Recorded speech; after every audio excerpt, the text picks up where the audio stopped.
Talk about, because I do have some like stuff that I'm thinking that you didn't cover that I can then just tell like one sentence things. Yeah, fine. You can do that. My longest and first story will be about how Josh tomorrow opens up the weekend. Disney fans are excited to learn, and that he sort of set us up and gaslit us for a lot, and ended up none of that happened. That's first audio clip number 1. Did you get my audio clips? I did. I got them right here. Would you like to hear them? No. So then, and of course, yeah, this fucker, Josh the moron. Oh man. So then I go into the gist of the story, which is he set us all up and he starts talking about 55 minutes. And then how he says, we're going to talk about all the things that are coming back. Yeah. 35 things. That. Yeah. So that's my first story. I didn't play him because it took him 6 minutes to read 35 things. So I have the setup for it, and then I'm going to talk about some of the things that are coming back, and I have them bucketed. What is actually new, what is coming back, and what is actually interesting to us. Then I've got new announcements for Epcot, which were BS, and then all the things that they should have. I'm going to talk about all the things that they should have told us about Epcot that we've been wondering about that no one's saying anything about. Okay, because like I mentioned, like Disneyland Paris Avengers Campus, Disneyland Hong Kong, Tokyo Disney Sea is getting a thing, Shanghai Disney, whatever. Something about the Disney Wish. None of that. I talk about none of it. And then I got the exoskeleton, which is a long clip. So I'll take out my Epcot, which was just the Dreamers thing, which is stupid. So I'll take that out. Oh yeah, because Dreamers Point is part of my Epcot thing. Which is like, thanks for the announcement about a statue that we already knew about from 2 years ago. You told us about this statue. They're like, yeah, you were getting a statue. We know, dummy. You're just telling us the same thing. Dummy. It makes me mad. It should make you mad for whatever reason. Okay, well, great. No, it really should not make me mad. Yeah, I shouldn't give a shit about any of this. Yeah. What's up, Brian? All right, let me get a hat on, like a real hat, and then get something to drink. Yeah, that's really more of a beanie. It is. It's a toque. So you're going to go into more of a structured hat. As with a bill and a mesh in the back. Yeah, right, yeah. Exactly. To vent well, that's really more, we would call that in the business a cap. So a hat is like a Stetson, a cap is a baseball, and that's a knit beanie. This is a toque if you're a truffle muck. Oh yeah, if you're I'll be right back.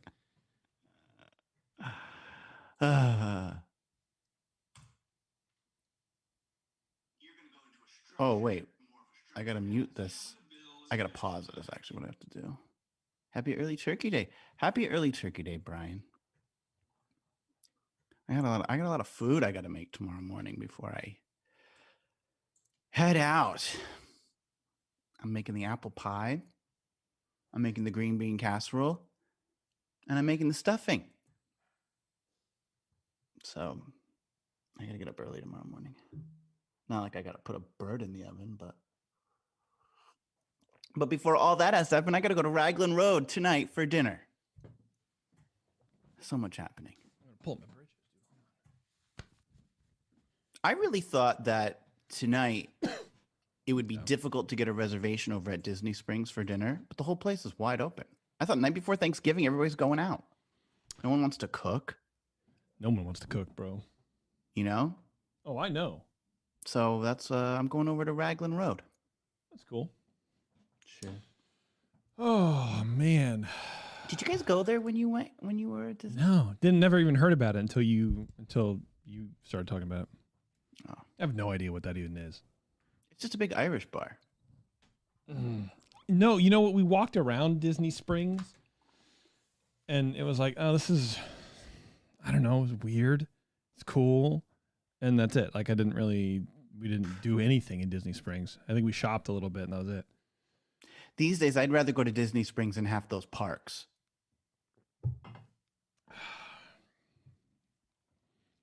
I don't doubt it.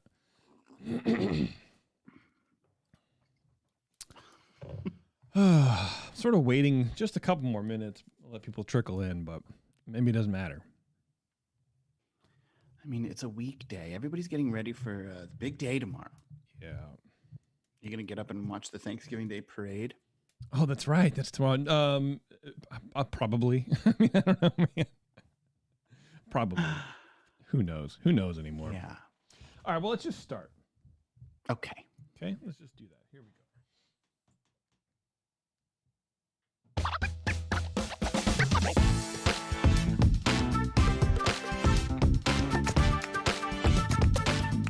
Hey, welcome back, everybody. Another episode of In Depth. I know it feels like we just did this last week, but here we are again. We're back at it, Jeremy. I feel like all I do is get on this mic and talk to you. It's really quite something. Chat's already popping off. We were talking a little bit about Disney Springs when we were there, when Taryn and I were there a couple years ago. And Taryn's in the chat room somehow, although she's not home, so I don't know what she's doing. And she told me that we ate at Morimoto's. I don't remember that at all. I have no recollection. In fact, I almost told you about like, oh yeah, because you go, did you guys do anything in Disney Springs? And I was like, no, we just walked around, and I thought in my head that they were still building Morimoto while we were there. Apparently, we consumed food at that location, and there you go. That's some review.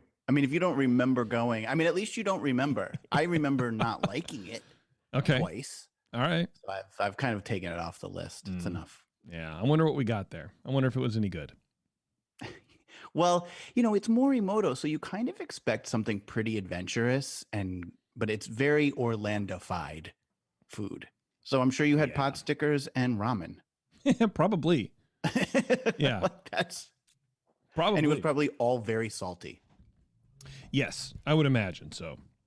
Anyway, everybody, welcome to our show tonight. We are talking about the Destination D experience that happened over the weekend, and we're doing a little recap-a-rooney. That's what I'd like to call this show. The Destination D recap-a-rooney, Jeremy, where we're going to talk sort of in depth about some stuff. We both have audio clips. I have tons of audio, but Jeremy does work, so he wrote words, and I just copied the words from other people. So look forward to that. Look forward to that, and you know, all our kind of fun stuff.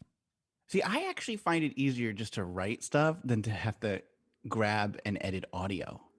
Like, that annoys me. Yeah. Well, look, to be honest with you, I need a good brain scrubbing after sifting through 2 days of this. So what was it? It was like 12 hours of content or something like that was going on. It was like 3-hour segments or something like that. 2 segments a day over 2 days. Right. Is that math? Well, Maybe it was 8. 12 hours in duration. It was 12 hours in duration. I don't know that there was 12 hours of content. Fair. Well, Jeremy, let's talk about what Destination D actually is. Okay? Just to get this out of the way. Okay. Destination D is a 3-day infomercial for the Disney brand where the parks get to share with you all the cool stuff that's going on internally. New merchandise, a few books coming out on park history, and of course, all the great content on Disney Plus, which is the tip of the spear in the Disney front line. It's just wedged into every presentation multiple times. That's what that's the one takeaway that I've noticed from these events. And you can go on YouTube and find them. They're not on the Disney YouTube pages anywhere, but just search D23, and there's a couple people who have all of these presentations up. And it's just everything is wedged into D23. It's also everything is scripted to the point where like the people aren't even looking at the camera; they're looking at the monitor to see what to say next.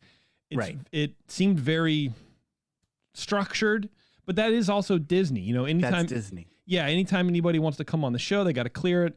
You know, like I've said multiple times, like when Anthony wanted to keep doing his Sabers and Superpower show, Disney wanted a script that he was going to say. So I sort of, I'm not surprised, but I think with a presentation like this, I sort of am surprised. I mean, it should sort of be organic and off the cuff moments. And you know what I mean? It shouldn't have strict, exact branding on beat, on message all the time, every time. That takes the polish off it a little bit for me. I think and it does feel very polished compared to, I went to the first Destination D they ever had. And it felt more informal than what these presentations were. Okay. For sure. Interesting. Yeah. But now, before we start, Jared, I do want to address that I realize I have a reputation for being a little negative about, everything, I guess. So before I watched the replay of these streams, I tried to get in a Zen place. I meditated. I acupunctured myself. I snorted line after line of Zoloft, creating a mesh network of good vibes that not even a Walt Disney World churro could undo. I was wrong. You should let Taryn give you acupuncture. No, I would never let her anywhere near my body with a needle. Kidding me? Yeah, I feel like she's probably been dying to stab you. Oh, absolutely. She's tried. I think that should be a her. couple times. Sure. The first sign that I received from the universe that I was in for more of a hard sell than I thought was that this whole thing was brought to us by Topps. Yes, Topps, the baseball card company recently acquired by Disney. The fact that they had to put presented by Topps when there was nothing going on, nothing having to do with Topps at all in the presentations that I could see, that sort of shows you how, I don't know, market focused they are, marketing focused, rather than we're actually giving you a presentation because you guys really like this stuff. It's just right up front by Topps, which is a sub brand that nobody really knows about. It's very odd. Yeah, it did come across, not to jump ahead, but every presentation felt like it was more a bunch of marketing gibberish than substance. So that you call that out rings true with me, because it's just like, let's say words, Topps, Disney Plus, Topps, Disney Plus, over and over and over again. Yeah, absolutely. Well, it's funny you mentioned that because Josh D'Amaro takes the stage. What's his title again? I'm a Disney fan. What is it? Well, I don't know if he's a president or vice president or senior executive vice president, but he runs the parks, experiences, and merchandise division. And stuff. And the things to buy division. Yeah, right. Well, he takes the stage to deliver probably the most exciting portions of Destination D, which are updates from parks around the world.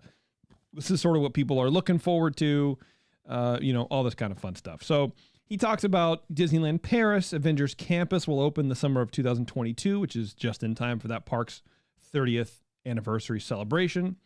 Disneyland Hong Kong is busy working on their Frozen Land, which includes 2 thrill rides. Whoa, there you go. Tokyo Disney Sea is getting a new theme park called Fantasy Springs, which now, by the way, it's not that I'm not giving you information, that I'm just truncating or summarizing these things. There is no information on these. He literally says, yep, doing Frozen Land, I'll have 2 rides, and now let's move on. It's like, okay, this is a really good update. This is great.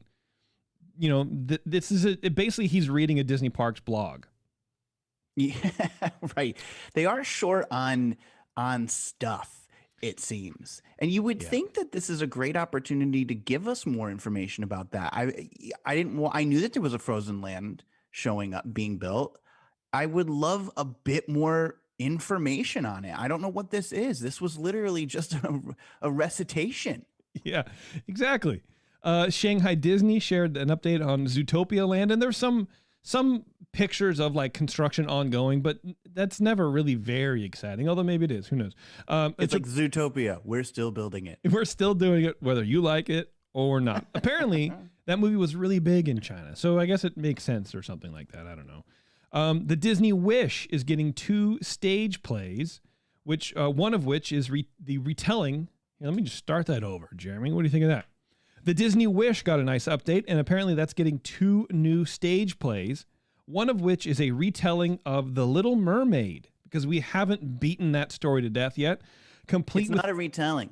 It's a reimagining. Reimagining. You're not using the right word. Reimagining. You're going to hear that word 1,000 times. It's the only word they know. They don't even imagine anymore. They just They reimagine, dreaming other people's dreams. The reimagining is complete with new interpretations of classic songs. D'Amaro brings out a 3-piece band with no introduction as to who they are. Are they actors on the ship, or are they hired just to do this? Anyway, here's a clip of... well, you'll get the song, but here's a clip of just the kind of vibe they're going for with the retooled song here. Anyone here interested? Oh, don't be shy.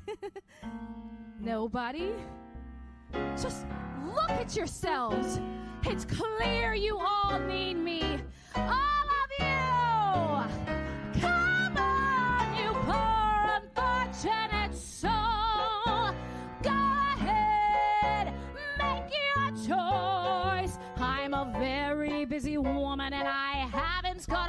Hey, it won't cost much, just your voice. You poor unfortunate soul. Oh. It's sad, but true. If you want to cross the bridge, my sweet, you'll have to pay the toll. Take a gulp, take a breath, go ahead and sign the scroll. Flotsam, jetsam, now I got her, boys. The boss is on the road. This poor, unfortunate soul. Oh. Just wait.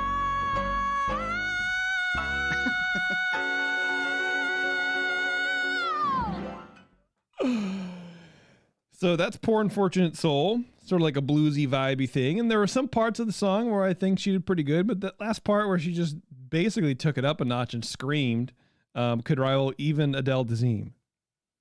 Poor Unfortunate Audience is more like it. That was terrible. It wasn't very good. She's not very good, whatever, but I guess it's live. You know, she can't be auto-tuned. I don't want to really put too much onto her. No, I thought she did fine. I thought it was a terrible impersonation of the character of Ursula. I mean, that she emphasized all the wrong parts and said things in all the wrong ways. Like when she speaks to Flotsam and Jetsam, she's more like, "Hey boys, I got her. We almost got her. Let's go." And then she keeps going to do the rest of the show. She didn't act that out in the way it should be presented in order to tell that story. It sounds like it was part of this. They put it in the song. They just made, they turned that into the song portion. I don't know. I don't really remember that scene in the movie, so I have a really bad sounding recording, and I think I played it in my Music of the Little Mermaid segment that I did. Yeah, with Alan Menken just doing that song off the cuff, just performing it, for Pat Carroll to say, "Hey, this is how it should sound." And him in the studio just, screwing around sounded 10 times better than that. And he's a man singing a woman's part, like totally different. Yeah, like I don't bash her too much because, she's performing and she's doing a thing and she's doing what she's told to do basically. And there were a couple flat notes, but hey man, all in all, that's what's going on. There's actually a ton released about The Wish, complete with a video and everything, and I got interviews and design interviews and stuff like that. So go find it, because me talking about it just wouldn't necessarily get the vibe across about what they've done with The Wish. It looks very, very cool, obviously, and it keeps getting cooler every time they decide to release an update. The Disneyland Hotel is getting some work done with a new tower. Josh D'Amaro brings on Bhavna Mistry, who leads the design team. I think I was watching this at 1.5 times speed so I can actually get through it and survive. So I may have missed a few details, but here's the intro to Bhavna and a little bit about the new tower. And when I say a little bit, well, you'll hear.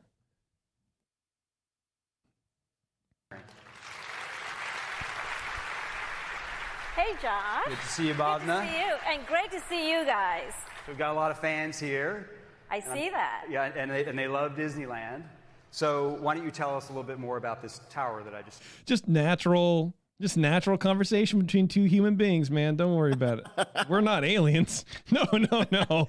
We look like humans. We've been here all our lives. Talked about. It's going to be my pleasure. We've been working on this for a while, but I believe everyone's seen this exterior rendering before, and there's some added magic from Tinkerbell as she will greet you.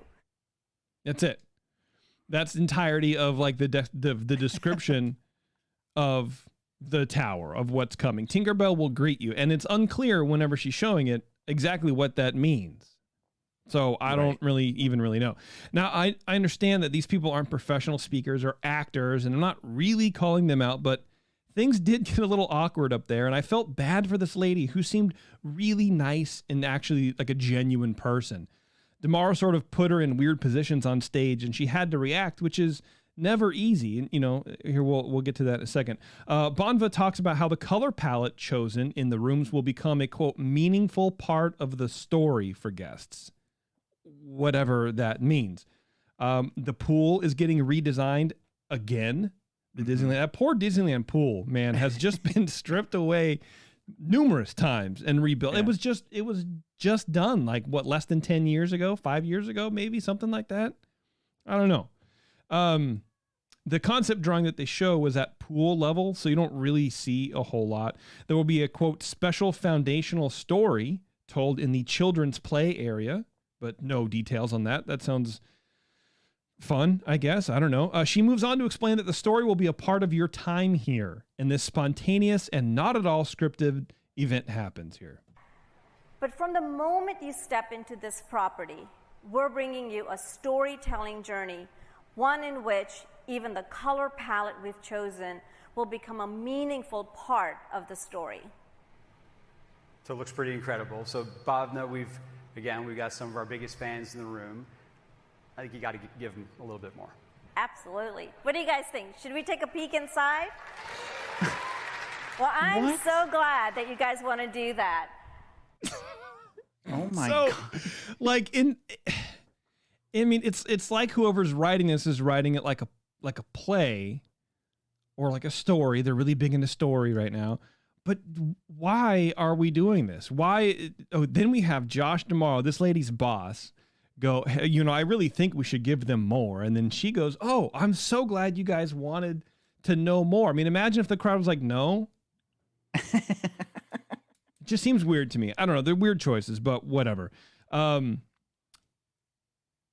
We see some new room designs and learn that the colors were selected from Disney movies like Cinderella. Now, I'm assuming these are only rooms for the DVC tower, but there's no clarification on that really at all. And the rooms look nice for sure, but there was a lot being made about how the colors tie you to the story and immerse you in the world of the whatever movie the room is pulling from, right? The only people who think like that are creatives on the team. Like, just make the room pretty and comfortable.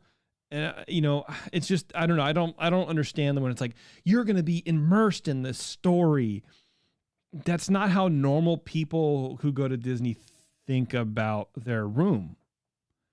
And I don't think that they will now either. It's more of like a marketing tool. Like, I just want to know the thread count, how thick that mattress is, how clean everything is going to be. And it just looks pretty. Hey, this is a really fun moment. You don't need to sort of oversell it with the design elements will immerse you in the story. What story? I'm trying to take a crap. What do you want from me, dude? Well, I appreciate coherent theming and that they're using color and that they're making these decisions. That's what I expect a designer to do. Right. But just like a clothing designer takes inspiration from weird places and they could talk about it for days. Okay, it's a shirt. I like it. Like, that's right. I don't know that I need to know all that, but this is also a fan event. So maybe that's what, we are learning about, okay, they're doing it. The problem is they're telling us the philosophy, but they're not showing us what it is. She's like, trust us, the color palette is going to tell the story. What color palette? What story? We never find that out. That's where my issue with this is. We chose orange for this room because it represents the sun rising in The Lion King. Okay, great. Now I got it. But she's just like, we're going to use colors and it's going to tell the story.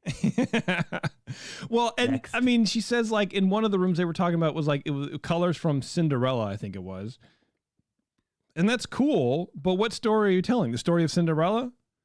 Because your curtains have a purple streak down them? That's where these kind of things lose me entirely.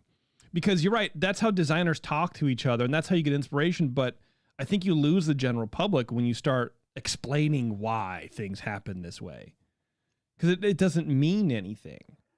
Right, but this isn't the general public. This is the hardcore Disney fans. I think it's okay. I think it's okay. Okay, well that's fair. That's fair. I mean, I think the philosophy behind giving us this behind the scenes idea of why they designed it that way is fair. Agreed. I just think what she gave us no content. Correct. Yes. And then in this talking about the style of the rooms, Banva mentions this. Their creative approach, the sketching, the color choices, the animation style.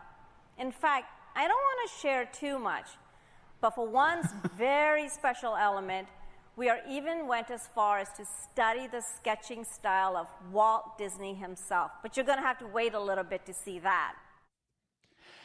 I don't want to share too much about the fan event that shares information, but Well, now's your chance, lady. Yeah. Well, and Walt was a terrible artist by his own admission. I mean, he even said, I stopped drawing when I could hire people who could do it better than me. So how are you going to go through this, man? Like, whatever. It just, this is when they sort of beat the corpse of Walt a little too much. Like, we get it. Walt started that we understand the legacy of Walt or whatever, but it's time to move on. It's time to move on and not just reference him in every new design element that you do. And it's sort of like a theme throughout even the panels and stuff. People are bringing up Walt this and Walt that. It's like, bro, just don't worry about it. Walt does not have an influence on how you're designing the rooms for the Disney Vacation Club Tower. Right. And if it is true that they're studying Walt's art and that led them to something, tell me what that is. Be like, we studied Walt's method of drawing, and that made us design this like this. But instead, it's just like, we studied Walt's art, okay, and then there's going to be a hotel from that. But I want to see what that is. Agreed. Yeah, I agree. But they don't want to tell us too much because we paid to be here at this fan event. So why would we want to know too much? No, I know. Heaven forbid, man. When are you going to tell us? Yeah. The best part is he says that downtown Disneyland is getting work done starting January 2022. He shares an artist rendering of the space, and it's sort of hard to place where it is, but basically the AMC theater is being removed in favor of a grassy area where people can play or relax or leave all their trash all over the place, which is what's going to happen. And that's all we have out of tomorrow on that, is that downtown Disney is going to change. You're going to have grass now, and then some other stuff that we're not going to tell you yet. See, now I want Bhavna to come back and give him the what for and go, Josh, I think you got to give him a little more. You got to get a little more, right? Well, we're not done with tomorrow because we want to talk about Star Wars Galactic Cruise or Hotel Experience. Yeah. But before jumping on to that, he shows off the air quote working lightsaber that was announced a few months ago. Do you remember that? We talked about that, I think, a couple times on the show and how it's done and whatever. And it actually looks really cool. I mean, it's the second time we've seen this in action, but the first time separate from that 4-second clip of it just going up and then it cuts, right? He's on stage with the hilt, the lightsaber hilt. Someone brings it out to him and he fully extends the thing and like it lights up and it makes the sound and it looks really, really cool. It's very, very exciting. I was happy to see that. Okay, but did you notice they handle it like it's a Fabergé egg? Yeah, he was like, here it is. He's like supporting the bottom of it. Tomorrow. Like, oh God, I don't want to drop it. Hurry, take it from me. What is this? It's a saber. This should be a robust item that you hit people with. And he's handling it so gingerly. I couldn't understand. What is this? What I got out of that is that he's just too strong and he has to control his own strength. He's a lot like me in that regard. I'm sure.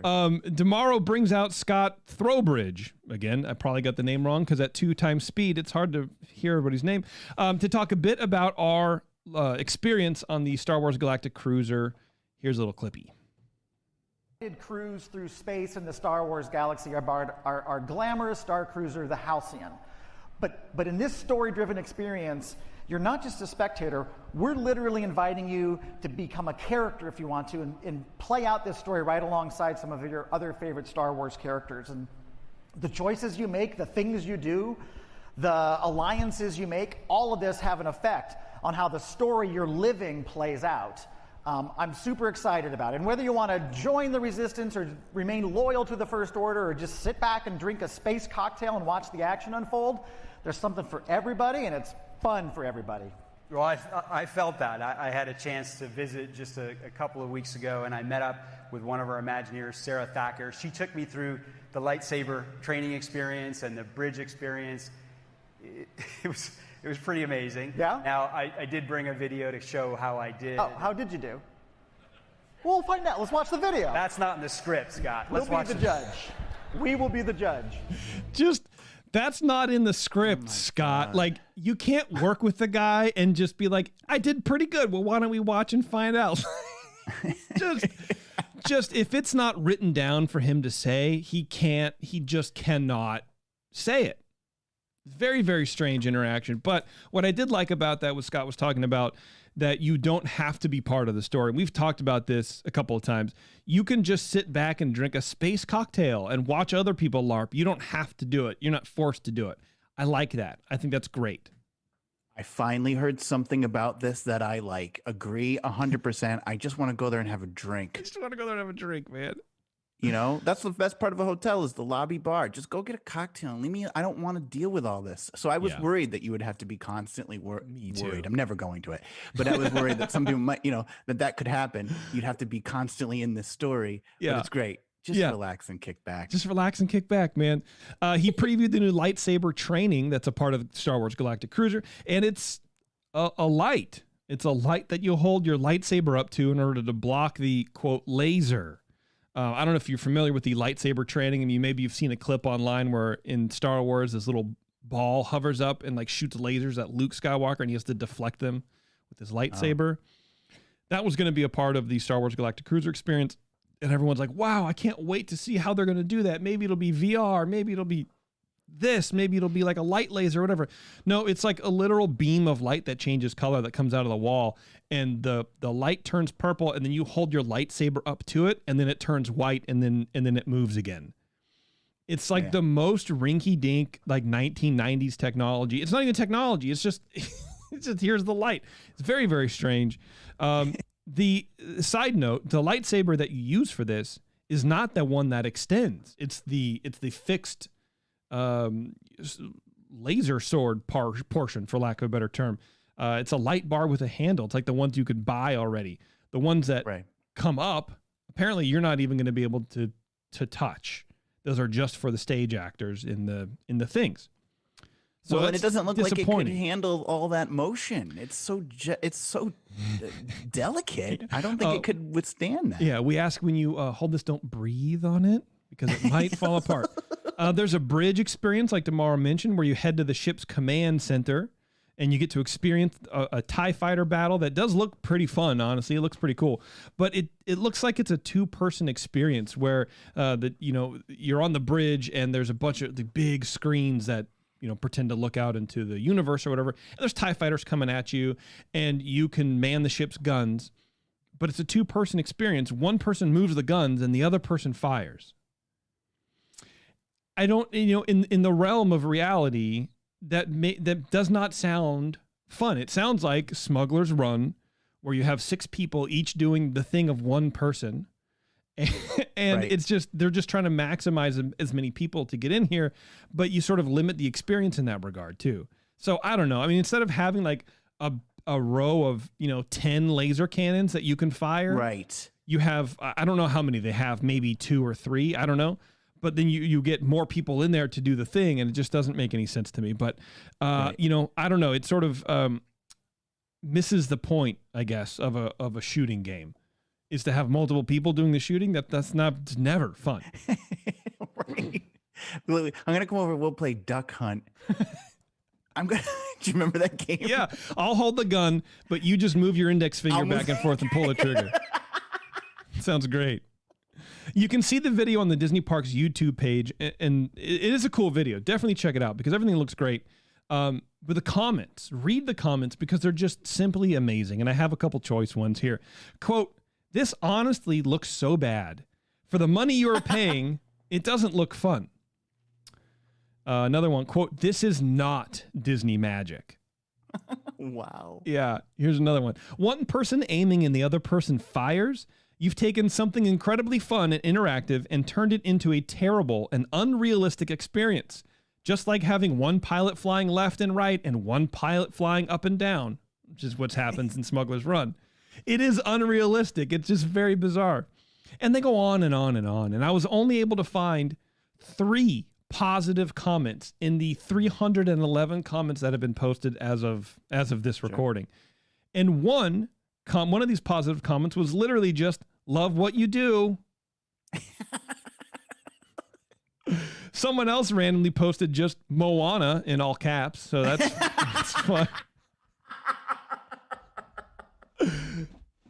But for the most part, people hate the way this has come out. And I'm sure it looks different in person. I'm sure in person you're immersed. It's a thing. You're jazzed for it. You paid a bunch of money. So automatically the stakes are sort of, your bar sort of lowered, I think, for what you expect in a thing like this. We're going to be here 2 days. This is great. I'm pumped.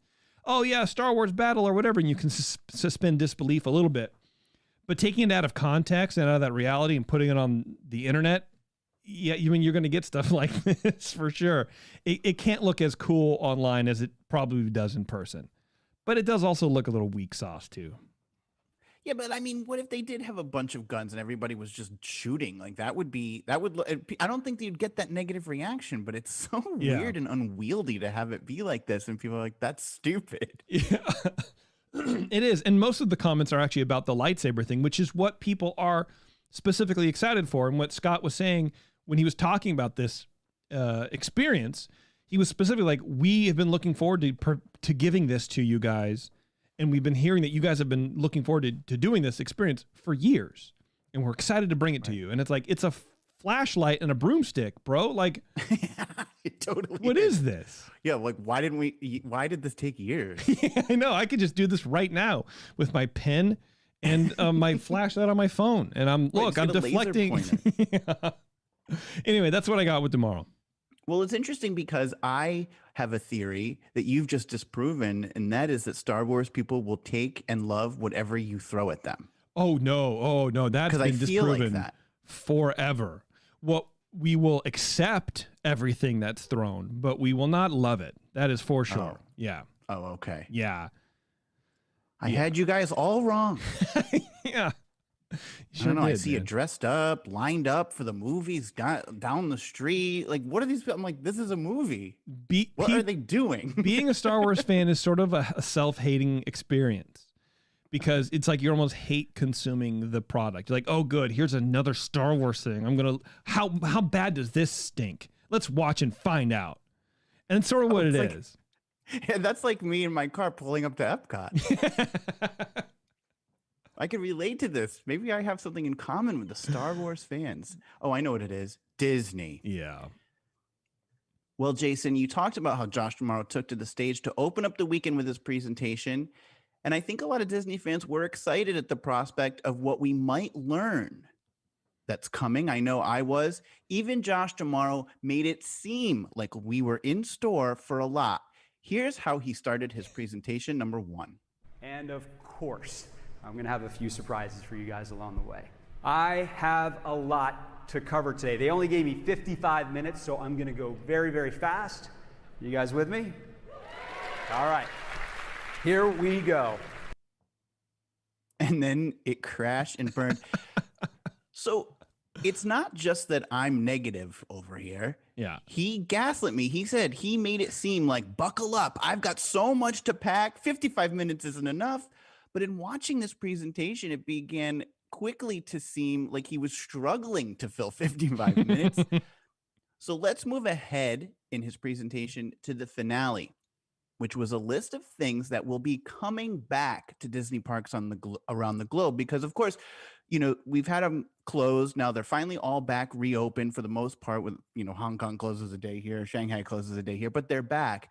But not everything has been back with these park openings. So certain restaurants have been closed, stage shows haven't been around. So here we are getting what's coming. Seems exciting, right? Yeah, I'm ready for it. Here's what he said to introduce that, number 2. Today I've shared how we're writing new stories. But I want to take a moment to acknowledge that in the last couple of years, we've all really missed some of our favorite experiences. Maybe it's your favorite snack. Maybe it's a song. Maybe it's your favorite character. And those little things and those big things, they are coming back. We've been making lots of announcements about experiences that are returning to our parks and our ships, and our team will have even more great news to share with you soon. We are committed to bringing back more and more experiences. So if you don't mind, I'd like for us to take just a couple of minutes to celebrate what we're bringing back around the world. So if you're listening to that, are you expecting now to hear a bunch of things that are going to be coming back? You would think so, especially because he said, so get ready because you're going to hear a bunch of things that are coming back. So let's talk about this. Okay, let's talk about it. We spent the next 5 to 6 minutes rattling off 35 announcements that are coming back. Of those 35, 2 are things that are brand new. They never went away. So he says Remy's Ratatouille Adventure has opened at Epcot. So 1, it's not opening. Right. It opened 7 weeks ago. It's already open. And it never was there before. So that's not back. At Disneyland, he says Avengers Assemble. Well, that also opened with the Adventures campus this summer. It never went away, and it's been around since, what, July? So 35 things. 2 of them, that does not count as coming back. No. A further 27 items on that list have already been back. So he goes, now, Disneyland is open, guys. We've opened Disneyland again. Without any sense of shame or irony, he says, beignets are back at Port Orleans. That's an announcement. That is something that we paid to hear. Yeah.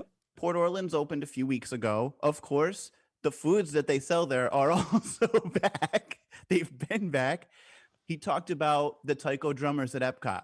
They returned October 1st. He talked about a frozen salted caramel hot chocolate at Disney's Hollywood Studios. This is the announcement from the president of parks and experiences, talking about a hot chocolate that's back and expecting adult human beings to get excited about that. Right. And it's back. It's every year. It comes back every Christmas. The Candlelight Processional.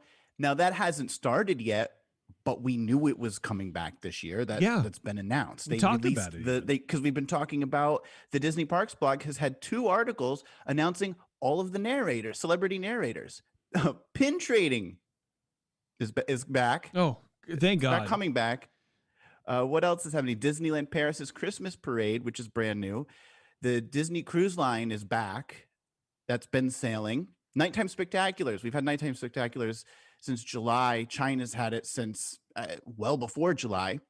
So he lists all 35 of these things, or 27 of these items. So 2 items brand new, 27 are not new, or things we already knew about. So that's 29. So we've got 6 more slots. So of the 35, 6 slots were things that they actually constitute news. We didn't know. He broke this. World of Color is coming back next year at California Adventure. Nice. Very exciting. I actually thought it was already back.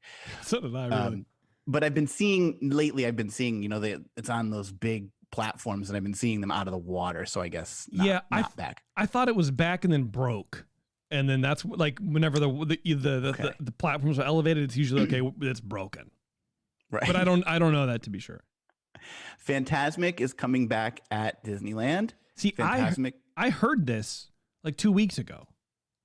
Oh, and also it was news to me. It very well that maybe that one slipped through and it's been new. So maybe it's not even 6 new things. It could be 5. This one is definitely new. Fantasmic is also returning to Disney Hollywood Studios. So that was new because there had actually been a lot of speculation that Fantasmic might not even ever come back at Hollywood Studios.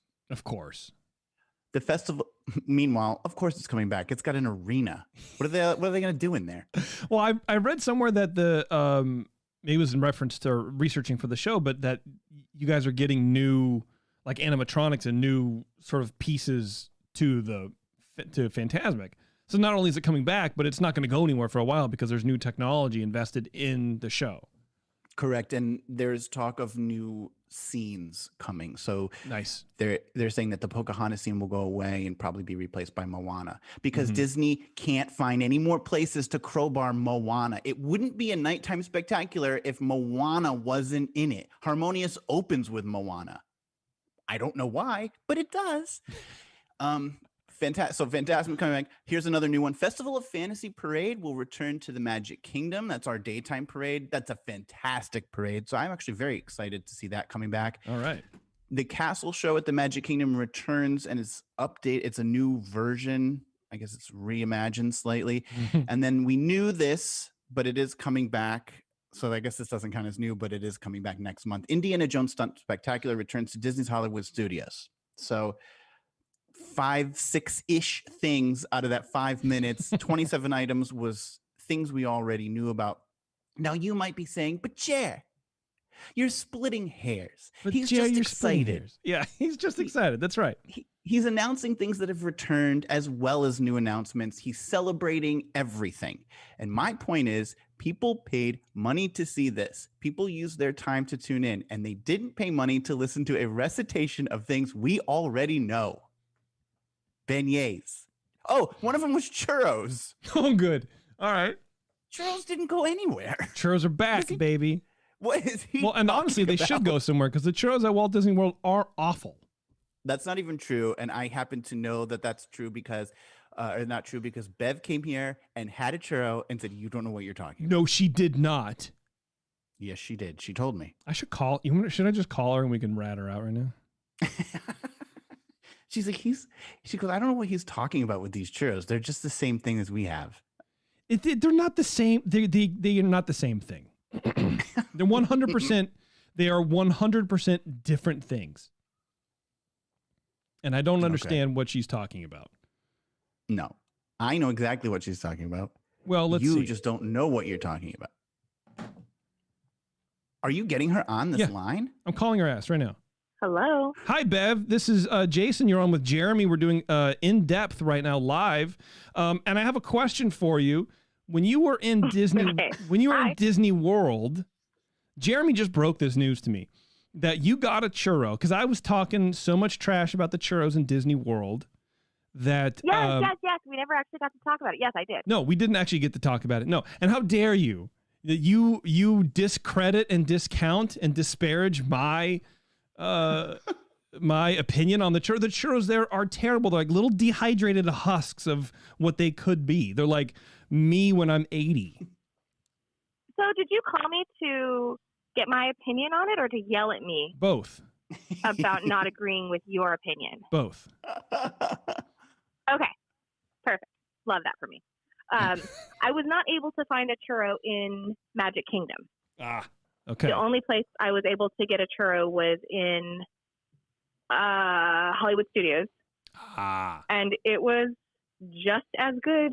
It tasted exactly the same to me. It was the same size. It was the same level of deliciousness as Disneyland. It's not even a little better. I actually really enjoyed it. Well, maybe that's the heat talking. Wow, that's huge. It's even better. The only you'll pay for that later, Bev. The only churro I ever had at Disney World was in like Frontierland at the Magic Kingdom. So therefore it is not a 1-to-1 equation. So I will let you off the hook on this one. They're sourcing churros. Why would they have different churros in different parks though? Why do they do anything? Stupid. Exactly, Bev. Exactly, Bev. All right. Well, thank you, Bev, for making my point. All right, I'm gonna go back to folding laundry and watching The Holiday. So have a good day, guys. Thanks, man. God forbid you tune into EarzUp. Bye, Bev. Yeah, don't listen to this show. I hung up. Well, that was fun. Can I tell you that there was actually a moment there where I was like, when you were calling her, I was like, "Oh, did I make this up in my head?" That would have been. Sometimes you just That would have been better. This? Yeah, that would have been better if you had. You'd be like, "No, I thought they were disgusting." I was so relieved when she said, "No, I agree. I think you're wrong," and I was like, "Oh, thank God." So this whole presentation was so vacuous, so void of any kind of substance. It actually boggles my mind that Disney had the nerve to charge for it. I'm wondering if people regret having paid for it. And now I can see why Bob Chapek didn't want to show up. He probably saw what Josh Marr was going to be talking about. I was like, I don't want to be associated with this bunch of nonsense. Yeah, he read the script ahead of time. He's like, no, I'm out. Right. He's like, yeah, I'm not going to this. So that's what you got. Is that it? Yeah. Oh, I thought you were pressing a button. No. I'm going to get ready for it. Because you just had a third clip, so I was just making sure that you weren't expecting me to play it yet. That's coming up in another story. All right. So press your button.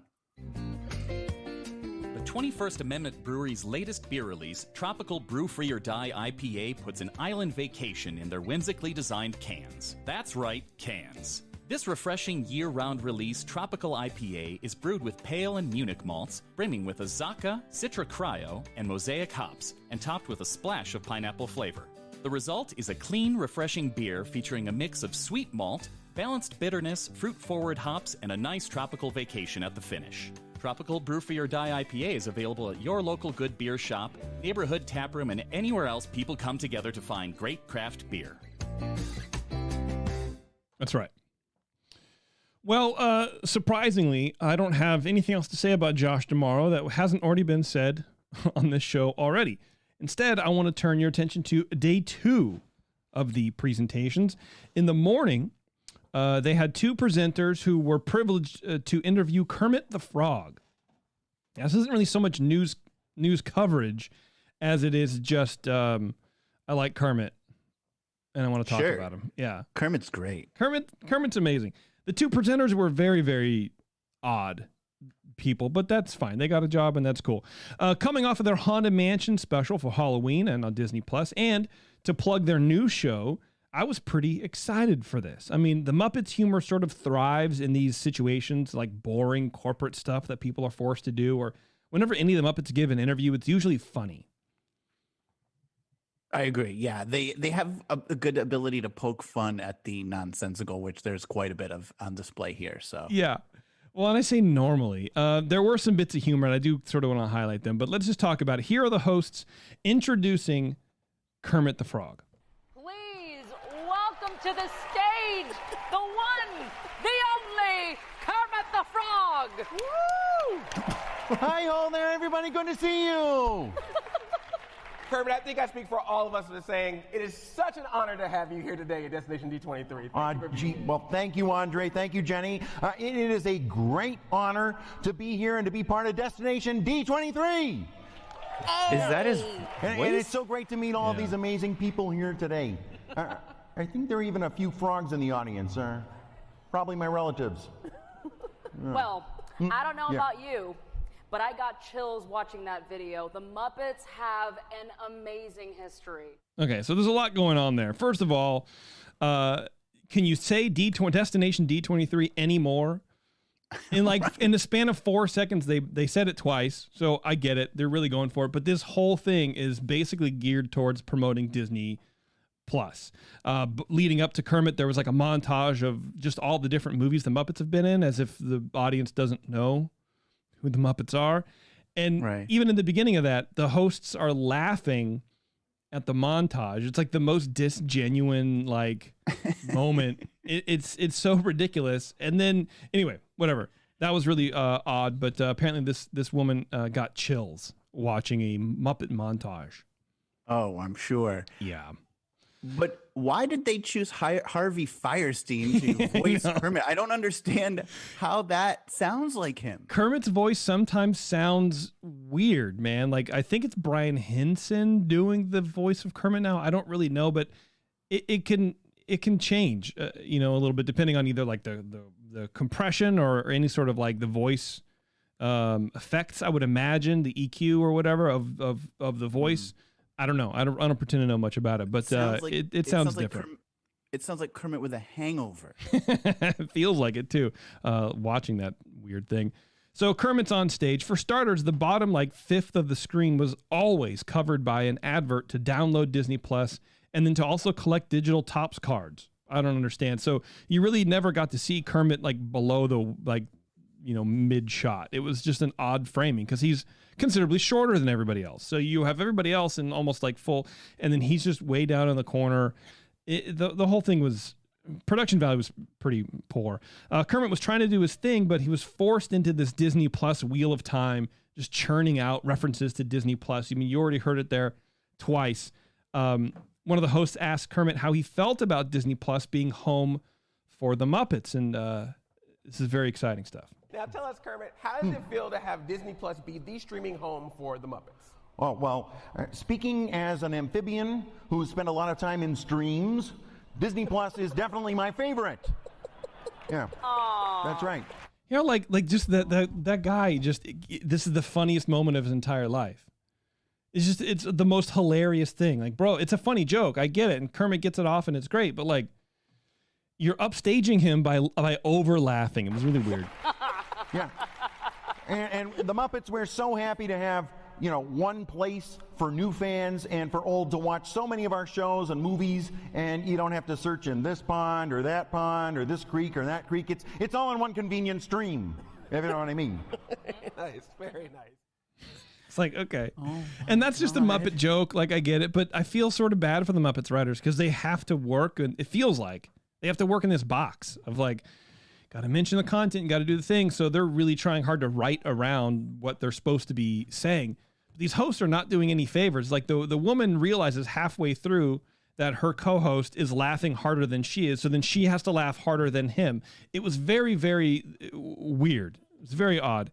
I feel like it's not irreverent at all. And I think that's what, to me, the Muppets were way back when were funny for, is it wasn't safe, or, there was always a little bit of an edge to the Muppet humor. Yeah.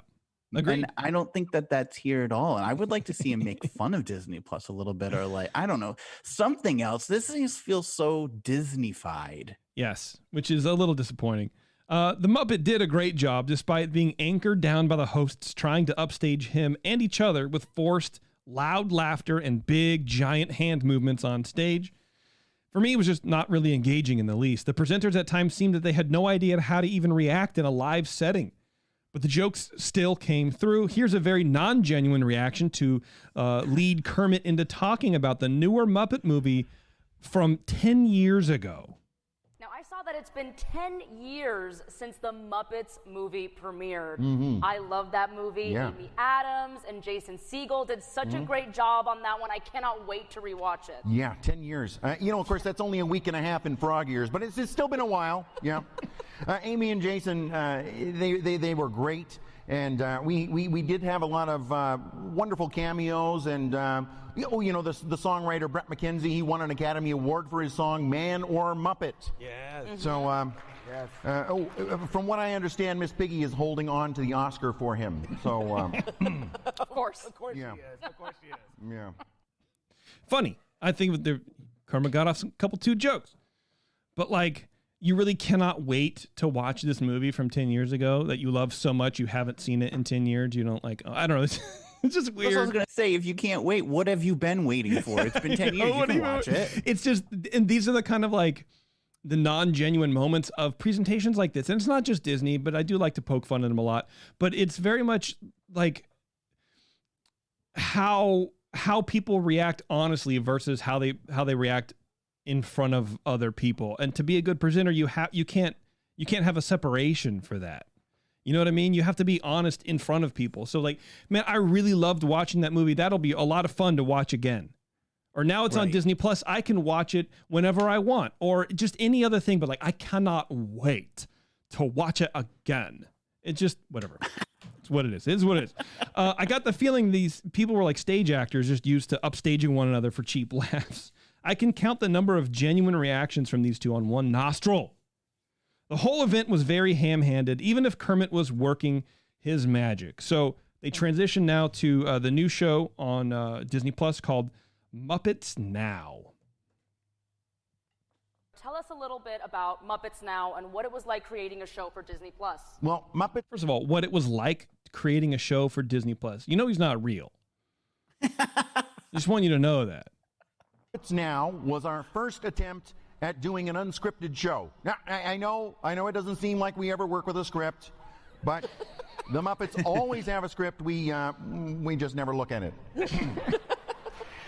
I think that Muppets Now kind of gives folks a fresh look at the other side of the Muppets, from Miss Piggy's lifestyle tips to Pepe's game show and all the rest. And I guarantee that it is the kind of entertainment you will not see anywhere else. Absolutely. Absolutely. Yeah, well, because it's on Disney Plus. That's funny. He got some jokes. I liked it.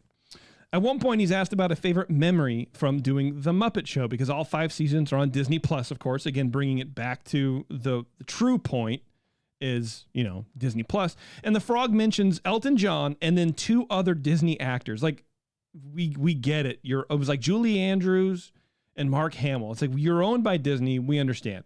But it's that constant brand reinforcement that sort of takes the joy out of things like this for me. Like, you couldn't have mentioned John Denver or just and Liza Minnelli, anybody else. Not that Mark Hamill's obviously bad. That's obviously a great thing to do. But like, you got one callback. Do you need more than that? The whole thing was odd for me, but whatever. Of course, they bring up the Haunted Mansion special, which I loved. I think they did a great job with that. And if this is the type of thing that Disney is letting the Muppets do, I'm all for it. Here's Kermit talking about Haunted Mansion. Oh, so amazing, so amazing. As a huge Muppets and Disney Parks fan, it was just so appreciate all the work that you went into every little detail. So, Kermit, there's been one thing I've been dying to know. Yeah, what? Did you actually film at the Haunted Mansion? Oh, no. No, he didn't. It's haunted, you know. So, and after a hard day of scaring Disney Parks guests, those ghosts need a rest. I mean, you know, funny, but also it did feel like Kermit. That's what we were talking about a little bit ago. That's that sort of like biting, like, oh, yeah, I see what you did there. That's a funny joke about the dying, bro. Like, and just, I don't know. Yeah. Very odd. Finally, he was asked about his favorite thing to stream on Disney Plus, and this is the answer that we got. Very non-Muppet. Okay, so one final question, Kermit. We like to ask everyone that we meet, what is your favorite show or movie to stream on Disney Plus? Well, I knew that you were going to ask that, so I thought about it and I came up with this. I do love The Mandalorian, and yeah. Good take. And I loved WandaVision, and yeah, so many other great shows. But my favorite right now is the Imagineering story. Mm-hmm. Yeah, I love seeing how the magic comes together, and it's really exciting. And plus, you know, I'm hoping to pick up some management tips. Yeah, they're a lot more organized and efficient than the Muppets are. Okay. It's a funny Muppet joke at the end, but it was still just like, really, your favorite thing on Disney Plus? You know he's not real, right? Like, why is that even a whatever? Well, that's okay. I get that it's a bit, but like, oh. But I mean, nothing is funny. He should have. It's just I didn't find any of it funny. I found it painful. Oh, I laughed at some of the Kermit jokes, man. And, you know, and I understand it's a bit because they're pretending it's real. You know, I get the whole meta thing of it, but that's the stuff that you're asking. It just doesn't seem like very good writing for that segment, right? Kermit did the best, and even then he didn't do very well. And it's just that's the kind of thing that's this production value, this writing value is just kind of, who are you writing for? There are 2,000 people in this room that paid money to be there.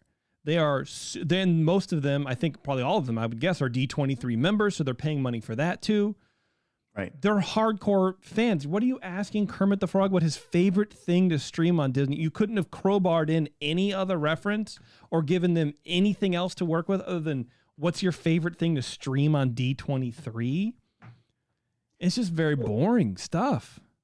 I feel like they're preaching to the choir. Everybody there is no one in there who doesn't have Disney Plus. I know, right? Trust me. Okay. So why are you selling a product to people who already own it? Exactly. Stop. Exactly. That's my point. You want to take a break, rough. Jeremy? And why are you selling it so badly? Yes, I know. That's the other thing. Let's take a break, dude. We need a break. We have. I think we each have one more thing to gab on about. Yeah. And that's it. But I think I need a little break of Rooney. So we're going to take a quick break. No, I have two. You have two. You have two? My word. Oh, my God. You have two. I have one. Sucker. Anyway, we're going to take a quick break. See you on the other side real fast. We're going to wrap up the D23 Destination D rundown of all the important stuff that, if you were lucky, you missed. Hold on. We'll be right back.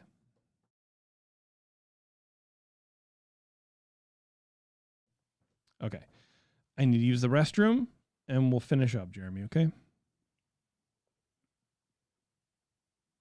Yeah. Okay. All right. We're off, right? Just waiting for an answer. I don't know, man. Yeah, sounds good.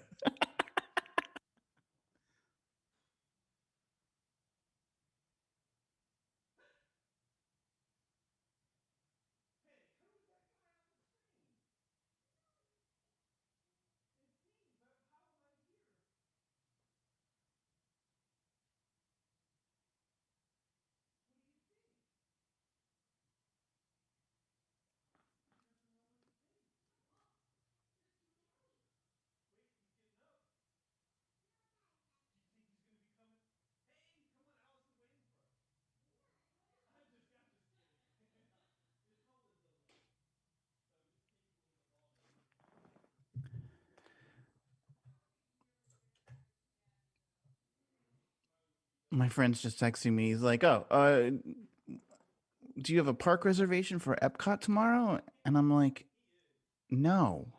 And he goes, "Oh, do you think we would want to go there after Thanksgiving dinner?" And I'm like, "No. Who wants to go to fight the Thanksgiving Day crowds at Epcot with a stomach full of turkey? There's no food booths. I don't even want to eat at them if there were. And no, I'd rather just sip some whiskey on the couch and let the juices digest rather than going over to that dump and be tortured by those horrible fireworks. I don't think so."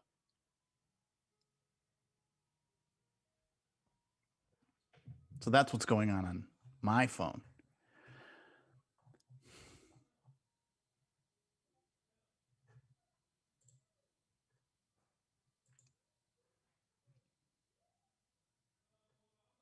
Yes, the parks will be absolutely packed tomorrow.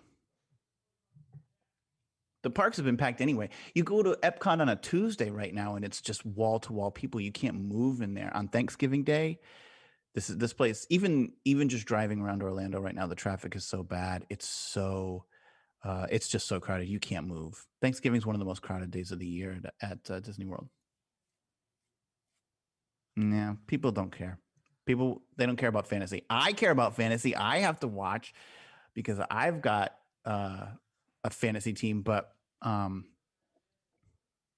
don't think there's a lot of people with the ears on who are that worried about it. You still going to be in Florida next week? LJ and H will be down there starting Saturday. I am leaving Florida on Wednesday. What is it? I'm leaving on December 1st. So I will be gone, I think, when you're here. And I return on the 14th. So I'm going to be gone for 2 weeks.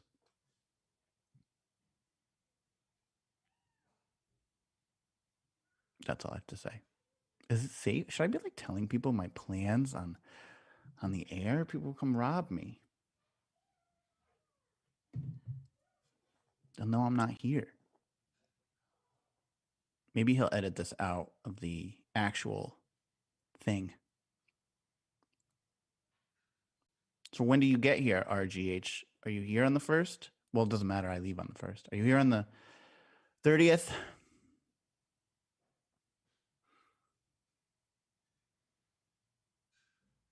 That's next week, right?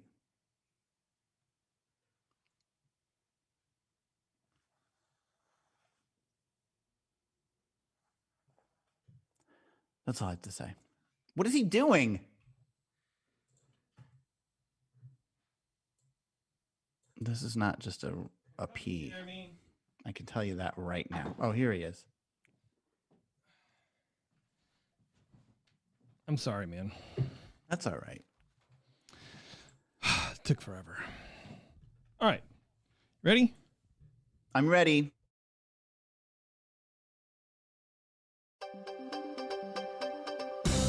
Back to the newsroom on In Depth. That's right. The newsroom, Jeremy. We're in the newsroom. If the newsroom were TMZ, this would be this show. Like we have, what are the teletype machines just going off all the time? Yeah. This just in. Someone else did something that everyone should complain about. All right, is it my turn? Your turn, baby. Well, we did get some announcements for my ex-favorite park, Epcot Center. Ex-favorite park? Yeah. Oh, I'm very mad at Epcot these days. I don't like it anymore. I'm over it. I'm sorry to hear that. We have some new announcements for that park that Josh gave us. One of them is something called Dreamer's Point. Do you know what Dreamer's Point is? It sounds familiar, but please elucidate. Just past Spaceship Earth, there will be a statue of Walt Disney located in the World Celebration section of the park, which apparently is all about dreaming and making connections, which that's their new thing. Yeah. Connections. Everything's connections. We're making connections. What does that mean? You know what it is? It means nothing. And that's why they can market it and be like connections, because it doesn't mean anything. Right. Well, it's also like take the magic home with you. That happens a lot too. It's like, what are you talking about? Right. That literally doesn't exist. It doesn't mean anything. Right. So you now know as much about Dreamer's Point as the rest of us. I just explained everything to you. So are you happy that you paid money to go to Destination D and learn this? Meanwhile, we knew this since 2019. We knew there was going to be something called Dreamer's Point, and we knew it was going to have a statue of Walt. Really? So they basically just told us what they told us at the D23 Expo in 2019. Happy? Glad you paid for that. There will also be a new quick service restaurant coming to World Celebration called Connections. This is a makeover for the old Electric Umbrella quick service location. Oh, and we ate there. Yes. You ate at the Electric Umbrella? I think so. It had all like the neon umbrellas in it and everything. I love that you forgot that you ate at Morimoto, but you remember eating at the Electric Umbrella at Epcot, which basically sells chicken nuggets and tater tots. Yeah, it was. I don't remember it was very good, but we were hungry, I think is probably what it was. And it was, like you're displaced, you're in Florida, you're not used to the humidity. If the humidity and the temperature match, it's even more uncomfortable. And it's like, oh, we can get food and out of the heat. Yes. And out of the sun. 100%. It feels like that place is like the colony on Mars, where if you're out in the elements, you're going to die and you need to get inside very quickly so you don't get shriveled up. So you were hungry at Epcot and it didn't occur to you to eat in one of the 11 countries from around the world. You said, no, they have chicken nuggets and French fries. I'm going there. I don't know, man. Whatever. You turned your back on the global cuisine of World Showcase, just the stone's throw away, so you could eat in that dank 80s mall recreation. It looks cool. Okay. Well, they have it's being updated. That's too bad. It's taking longer than 5 months, like the Buzz Lightyear ride, apparently, to make a quick service restaurant. So we're very excited about that.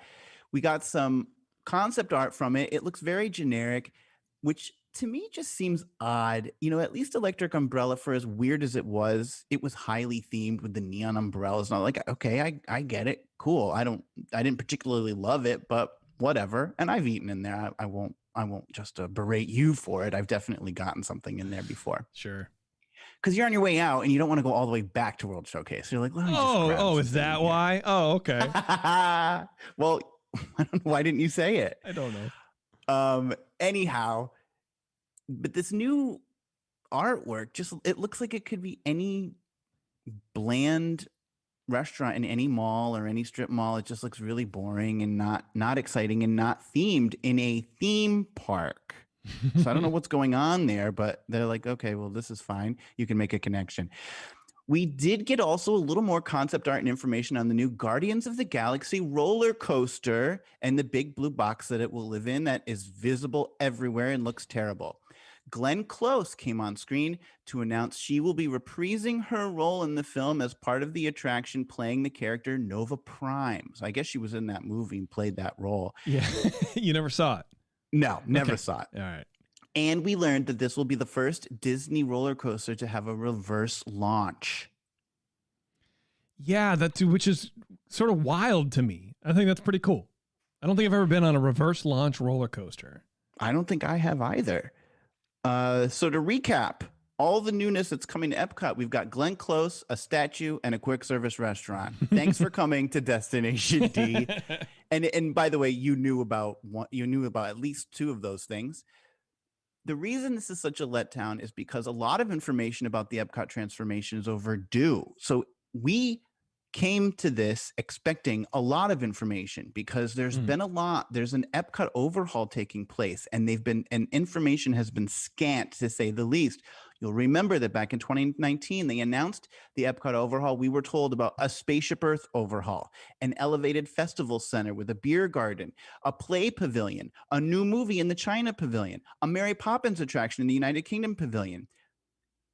Not one word was mentioned about any of these projects that are either on hold or canceled. We have no idea. There seems to be a lot of construction going on. Tell me something more than you're making a place to get a quick burger. So projects like this are still moving ahead. Also, the Moana Journey of Water, that's under construction. It's happening. Why am I not getting a look at that? I got to look at other things. I got Glenn Close.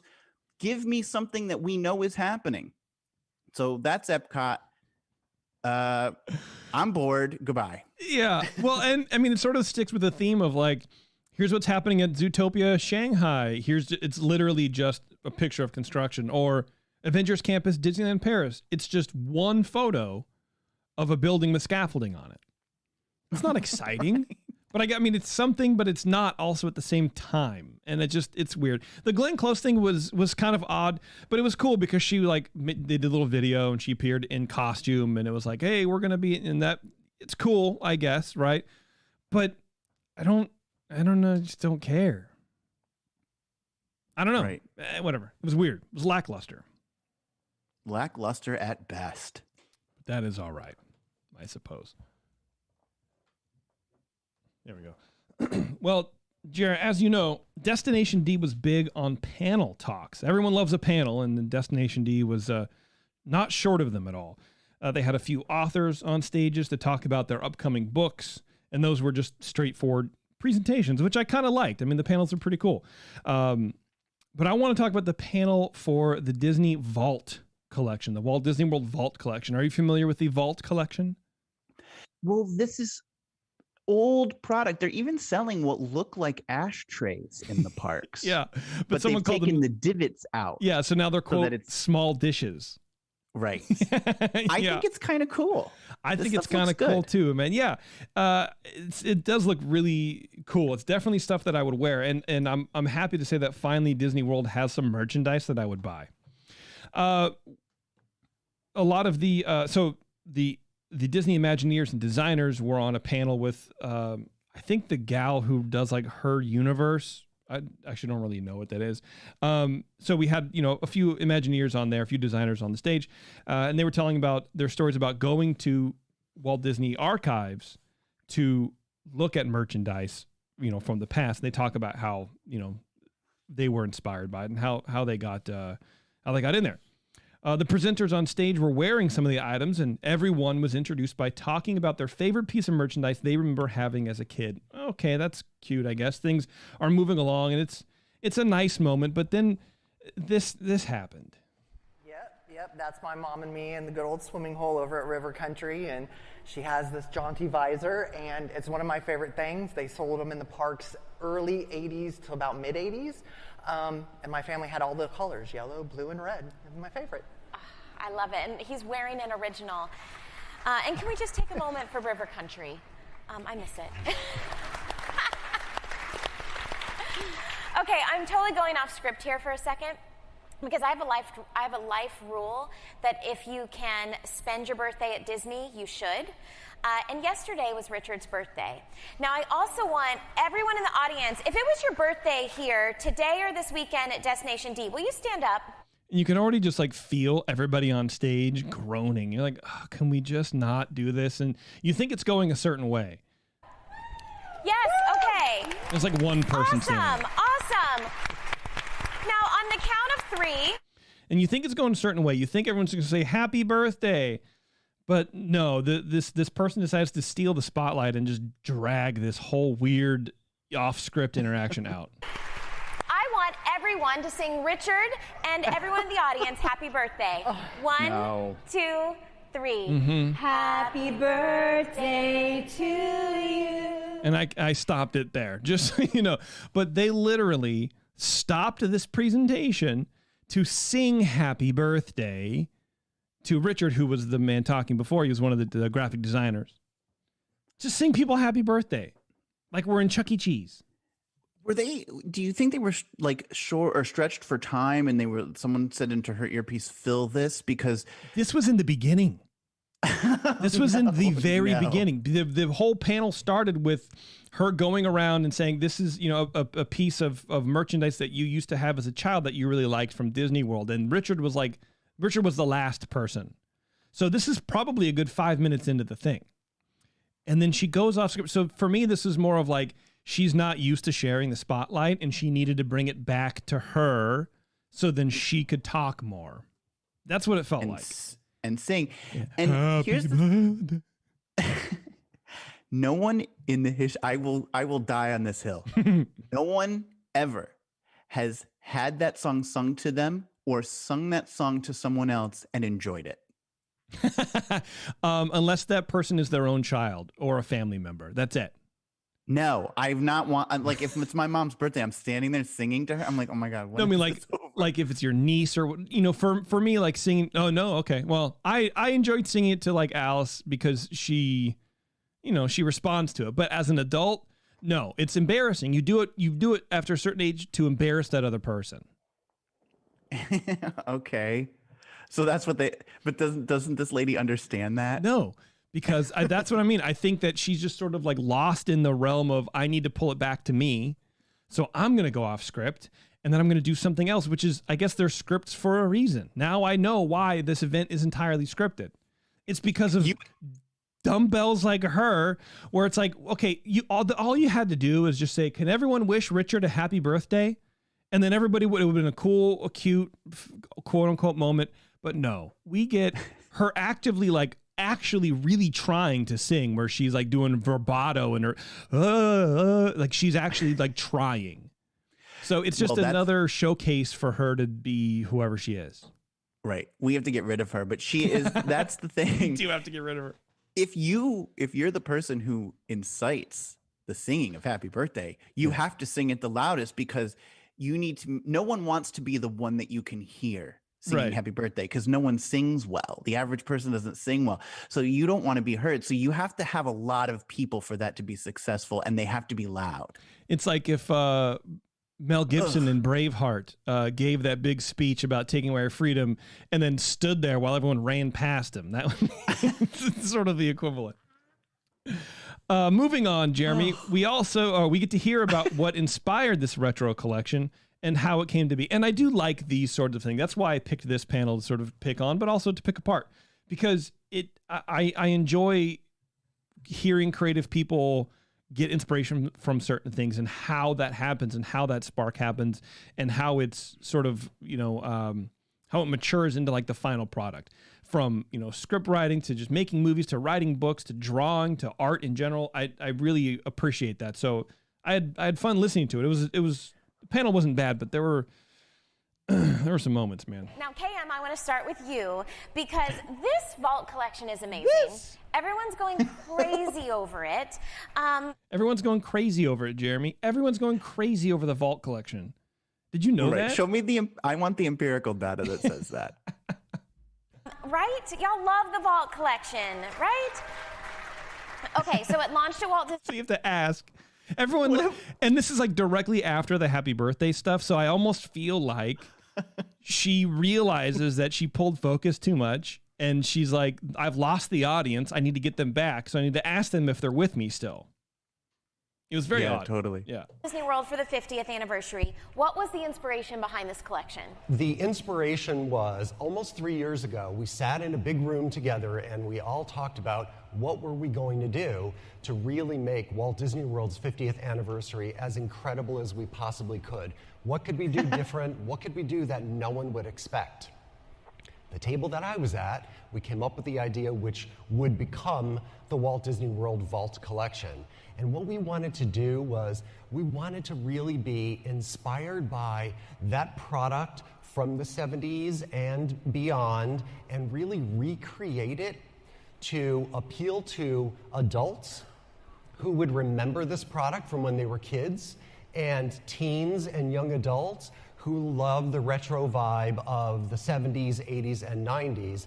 And that led us to two distinct points of view with the product. Replica, which is lovingly recreated product, and the next is inspired by, which is taking nods from the retro art and interpreting it into modern day product. So first of all, I'm offended that this man is calling 90s retro. I thought the same. Like, come on, brother. I mean, I'm old, but let's go. I liked it. What really stuck out as sort of an obvious thing is the current merchandise that Disney has had for like 5 years or even longer kind of stinks. It hasn't really been very good. There's a lot of pastels. I know I harp on pastels all the time, but there's a lot of that. There's a lot of like sparkly this and just kind of weird, I don't know, artistic inspirations for the light purples and all these kind of weird colors. And I don't think people really have ever wanted that. It's always going to be like the retro t-shirts and stuff. So to me, it's like, it makes sense. And it's a cool idea. And the stuff that they did is really, really great. I do actually really like the collection a lot, but it does, I think, sort of maybe signal a deeper problem in their merchandising, area, that like when Tara and I talk about all the time, when we went to Epcot, there was nothing to buy that was even remotely. I don't think we bought I bought the orange bird right here. That's it. That's the only thing we bought, because everything else was kind of like really boring, just looked bland and not really designed properly. But for some reason, a lot of that retro stuff with maybe those like muted yellow colors or whatever, it feels a little more real, not overly designed. People want to wear things that reflect what they love.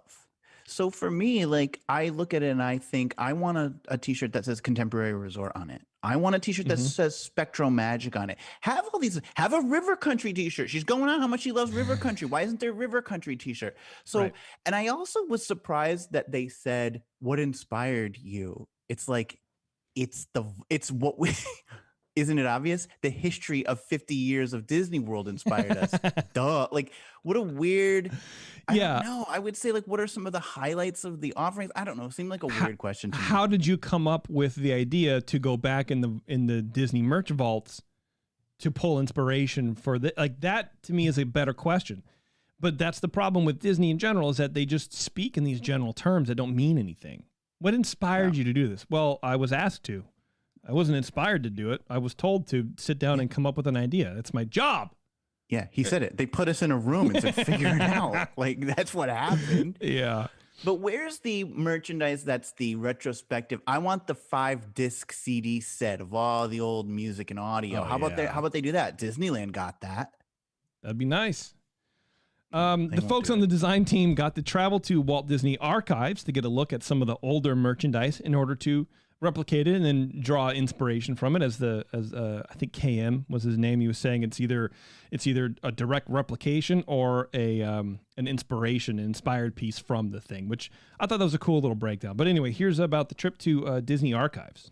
And I have to tell you, I've been with Disney 26 years and I've been on some amazing trips, but that trip to the Archives was one of the best things I've ever gotten to do as a cast member for this company. We went to the Archives, and they brought out these gray bins from warehouses all over LA. And what was inside of these gray bins was nothing short of magic. They pulled out, original merchandise from the Preview Center, opening day of Magic Kingdom. Some of the items were still in the original merchandise bag with the balloons on it, as if somebody just bought it, wrapped it up, and sent the Archives in 1971. And looking at all of those pieces, being able to photograph them, because we knew we were going to be, recreating a lot of this merchandise for the 50th. It was just amazing. So, again, there's a lot.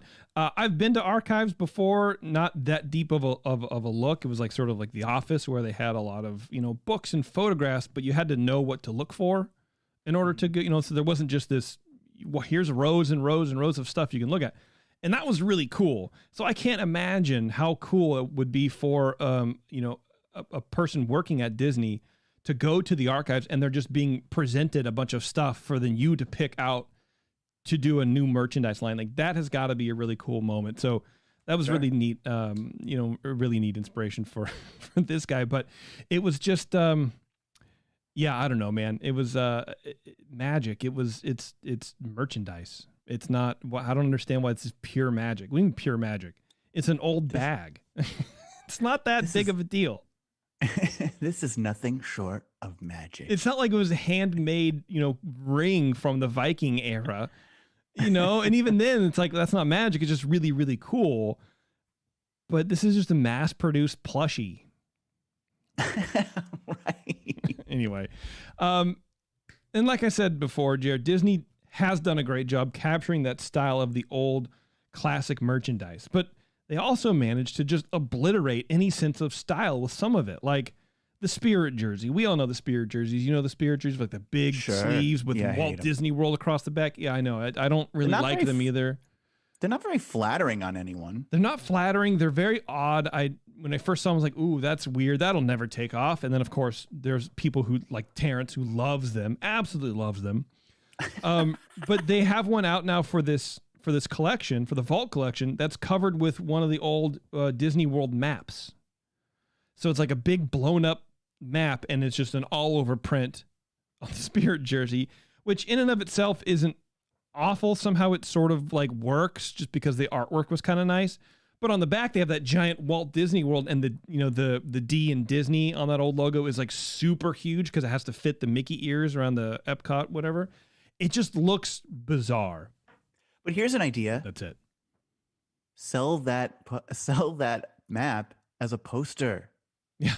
I don't want to wear a map. I want to look at a map, you dopes. Like that's wall art. I don't know why they're not selling, like, it's so obvious. It's such an easy thing to pick up. I'd buy that if it was a poster. I'm not buying it as a Spirit jersey. I think it's too obvious for them, and I think that's where they go wrong in this. That should be a poster. They're trying to be creative. Yes, I think yes, absolutely. They're trying to put their own spin on it. Yeah. And after that, we're told about how much the design team cares about us.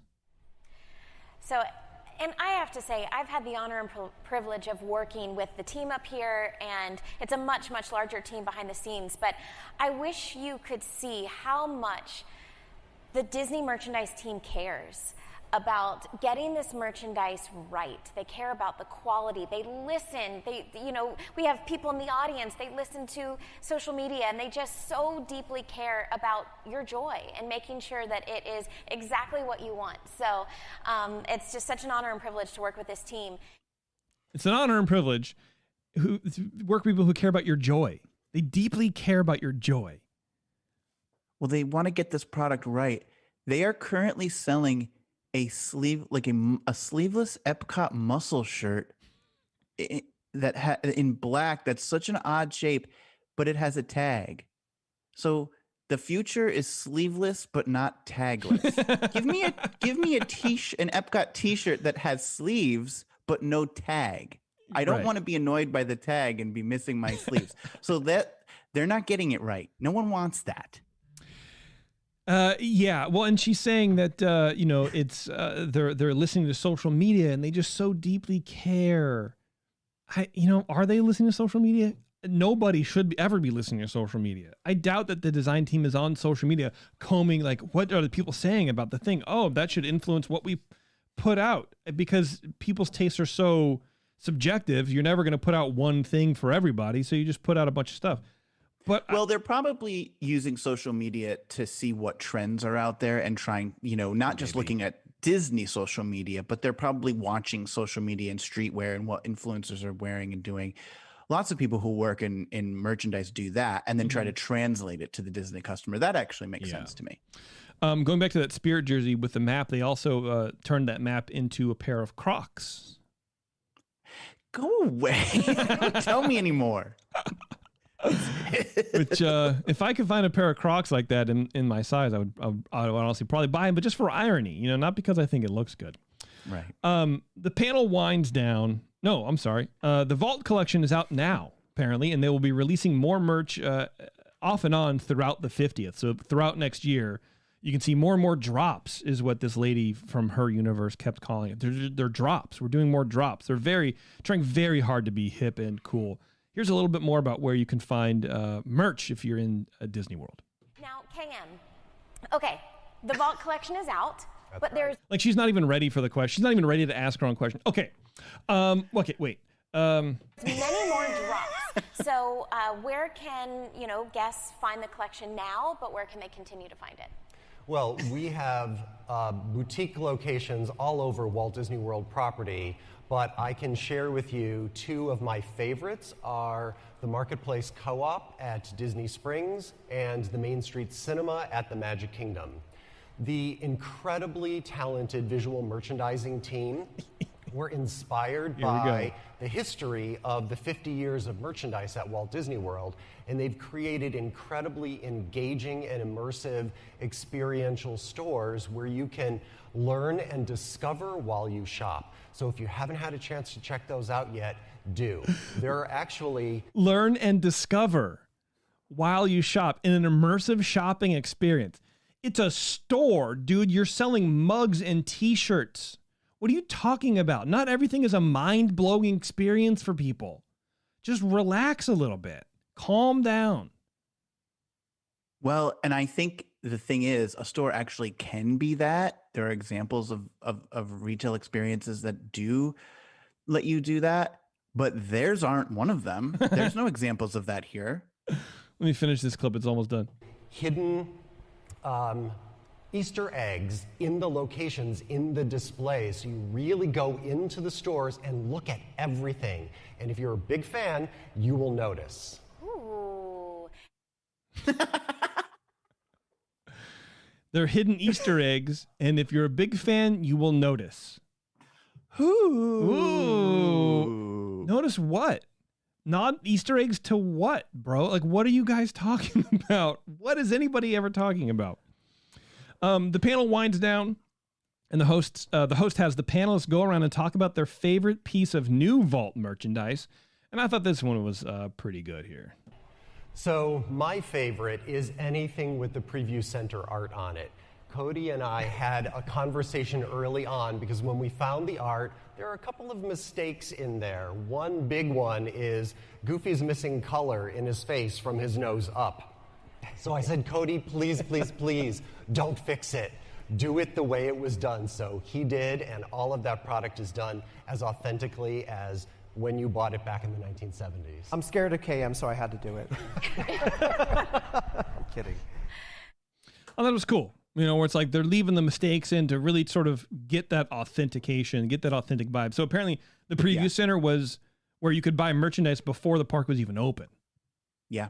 Kind of neat. I don't know. I liked it. It's still there. I drive past it all the time. Oh, really? Yeah. What's in it now? What's that? What's in it now? Is it just a merch place? No, it's not even Disney related. It's on Disney property, but I think some like sports league uses it. But it looks like the Polynesian. It's got that like kind of Polynesian architecture. It's a cool building. Nice. And finally, Jeremy, we're at the end of this talk, and time for a last round of applause. But of course, the host has to just make things weird. This vault collection is amazing. Thank you so much for having us today. Let's hear it one more time for Kelsey Williams, Angelique Vu. Here, let's stand up. Angelique Vu, Kevin Michael Lizotte, Cody Reynolds, and Richard Terpstra. Here, let's stand up. Thank you, everyone. Here, Thank let's stand up, everyone. Let's just stand up. Everyone stand up. Stand up. She is painful, that one. Who is that? I don't know. I have no idea. Yeah, it's to me that was sort of like just a weird perfect moment to cap off that thing, because this person is very self-absorbed, probably more so than I am. And it's just every opportunity she can to control what's happening. I know that's her job as a host, but if these people want to sit down, sit down. Right, like if they're not standing up on their alone. own. Yeah. Yeah, don't make it awkward. Yeah, but here, let's stand up. In the middle of me, I'm standing up, so everyone else has to as well. And instead of just letting it happen organically, she's just controlling even how... I'm reading too much into it. But look, by this point, my brain is mush. Like, it is a melted ice cube on the floor, dude. And the whole thing got to me. But anyway... Vault collection. I hope some of that stuff is available online. I think that'd be really cool. And I also hope they sort of do this for Disneyland at some point, because Disneyland has a lot of cool merch, and that's really what more people want than anything new. Right. Is just the old merch. Not all old merch, but some. Just bring something back. I once agree. in a while. Yeah. Well, there is something new coming our way. What is it? For characters, have you heard of the exoskeleton? Yes. Okay. Well, I'm going to let the... What was I supposed to say? Was I supposed to say no? No, I didn't know if you knew. I mean, I'm glad that you've heard of it. That's great. But let's hear what the designers have to say, because they'll explain it better than I can. Would you please play number 3? Tell us, what is this all about? Yeah, so... guests love our characters big and small, and the big ones just keep getting bigger, which makes their costumes heavier and difficult to perform in. And so Project EXO is looking at how exoskeleton technology can build a whole new class of big costume character that's super expressive. And that's what Rashard is wearing today. This is our full body exoskeleton. So tell us a little bit about the prototype here. Sure. Yeah, man, bro, sure, dude, yeah. Exoskeleton acts as a skeletal intermediary between the performer and the costume. And basically it does two things. It redirects all of the weight of the heavy costume down into the ground so that a performer doesn't have to bear that weight on their backs. And then two, it gives pneumatic assist at key joint areas like the shoulders and the ankles so that Rashard can move these big arms and legs around with ease. What kind of characters? Honestly, too many to count. But whichever characters we do, we just know that it's going to be a game changer for our costume characters in our parks. What can you do with these hands? Well, Rashard can catch do all him. kinds of things, like give a high five, or as you saw, give a handshake, maybe pick up a taco or a churro, or even pick up large objects. Why taco? Whatever it is, it's going to be so cool. So cool. Whatever it is, bro, it's going to be cool, dude. Like when I interact with anyone from Southern California, that's what I hear. They all sound like that to me. I mean, I think he was definitely nervous and projecting a little too much, but yeah, for the most part, I mean, that's pretty much like I'd bet money he was SoCal born and raised. For sure. Oh, absolutely. I have no question, there's no doubt in my mind. Either that or he went there and he assimilated quickly. Yeah. Like, sure, man. Sure. Like, I don't know. Yeah. It could pick up a taco. Why would you pick up a taco? And what's he doing? Disneyland's just known classically in general for their tacos. Hey, animatronic, go pick up that taco. Okay. What are you? So anyway, but he was probably a little nervous. God bless him. He seems like a nice guy. He actually seems like he's pretty smart. No, he seems cool. They designed these exoskeletons, and they can take a lot of weight. So, one person can operate it in Beast. The guy, the guy was standing up. It's like he's on stilts. He's way high up. Yeah.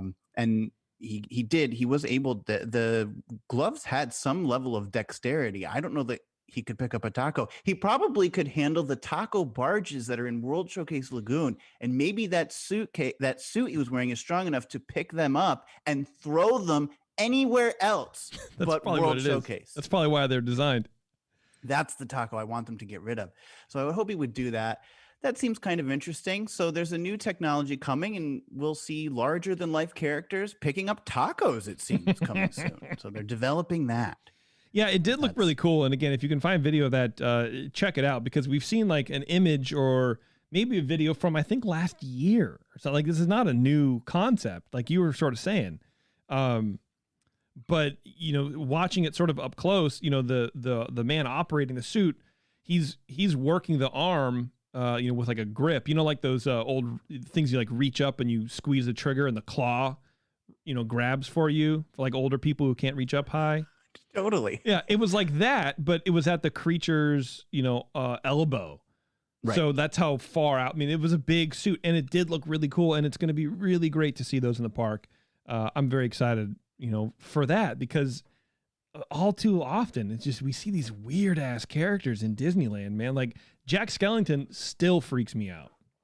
That's just an odd character design choice, but maybe they could do something with Jack Skellington, or maybe just make these other characters who can't be easily replicated with, a person acting in them. Maybe we can get some, some cool, maybe they'll have a bit life-size Groot coming out one day or whatever. Yeah, I guess. That's it for me. That's all my recap. The only thing I do have left to say, though, is in the beginning when they did a montage, it basically opened it up right before the first speaker came on. Because before Josh D'Amaro took the stage, it was the guy who runs D23. I think his name is Vargo or something. Anyhow, there was a montage showing Disney World through 50 years. And the music they used was Illumination's Reflections of Earth, which actually I just felt like it was a big slap in the face. Man. And I was really mad. Why don't you use your new Harmonious music? It's so great. Yeah. Well, at one point they were, during the, talking about Shanghai, what's coming to Shanghai, and Shanghai's getting a new parade, and I think it's called Illuminate. and they showed a preview of it, and it looked a lot like Illumination's Reflections of Earth, because there was like the lasers, going up and down, left and right, and through the smoke, and that's all that it reminded me of. But I was like, oh, that reminds me of The Thing. That was probably the greatest nighttime spectacular I've ever seen. Yeah, it's the new nighttime spectacular that's at Shanghai. They announced it, but it's already running. It's been running, and they brought a video of it to Destination D. They said, "Do you want to see a video of it?" Yeah, and the music of it. So they showed the video, and the visuals were great, but the music of it was wasn't the music from the show. It was just like commercial music, right? So I actually was thinking, I've seen this on YouTube better because I can just watch it. Like, YouTube has had a real video of that show with the music up for a while. So thanks for showing me less than what's available at my fingertips, Disney. Yeah, that's wild.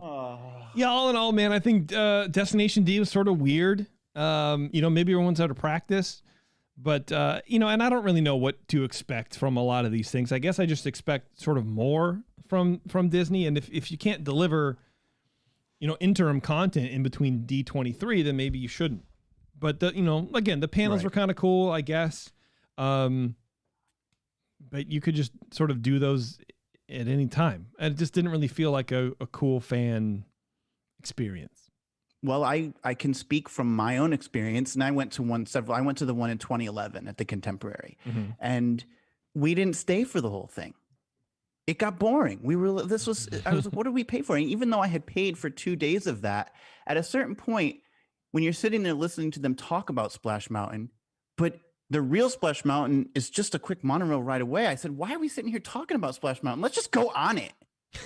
And so we left. I didn't care that I had sunk money on this because I was sick of being bored. Right. Listening to these people yammer on, not giving me anything of substance. So, there was a few things here and there that were kind of neat, but eventually we just got so sick of it. We said, let's go get a beer and let's go get on Splash Mountain. We're out of here. Smart. That's the smart thing to do. Yeah. Right. All right, Jerry, I think that's it. We've yammered on long enough. My God, almost 2 hours. Yeah. All right, thanks everybody. This has been our Destination D recap. Hopefully you got something out of it. I don't know. It was hard to find something interesting to talk about. I mean, Jeremy set the precedent. He's like, well, we'll each bring 3 things to talk about. And after the second one, I was like, I've texted him. I was like, I can't. I'm really challenged right now to find a third one. It's just impossible. It's hard. It's tough work, but we did it, Jeremy. We did it. Yeah. We soldiered through. Well, because we really care about the listeners' joy. I should work for Disney. All right, everybody. Thanks a lot for tuning in. I really appreciate it. And till next time, we'll see you later.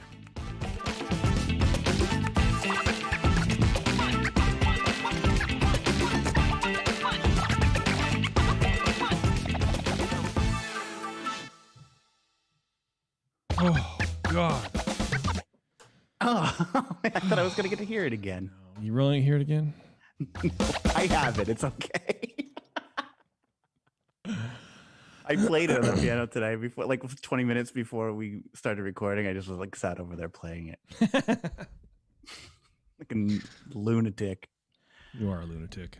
Oh, God. All right, YouTube. Well, that's it. Yep. Oh, we're going to do a walkabout on Friday night. I think I already told the Discord, but whatever. So, Jeremy, if you want to watch videos with me, you can. I'll get back to you on that. I don't know. Okay. I don't even know what this is. What, you watch videos? Yeah, I just share videos with the chat, like right here, and then we just hang out and watch them. Sometimes, well, most of the time they are Disney related, and then I sort of end with just like weird ass videos from YouTube. Yeah, it's fun. I mean, sometimes they're Disney related, but then they also transition in like theme parks and stuff in general, and like cool rides and just sort of like YouTube rabbit holes, and it's just a time to hang out and bullshit. Yeah, if I'm not doing anything Friday night, I'll jump on. All right. But you do it late though, right? Well, same time as 8 o'clock. Yeah.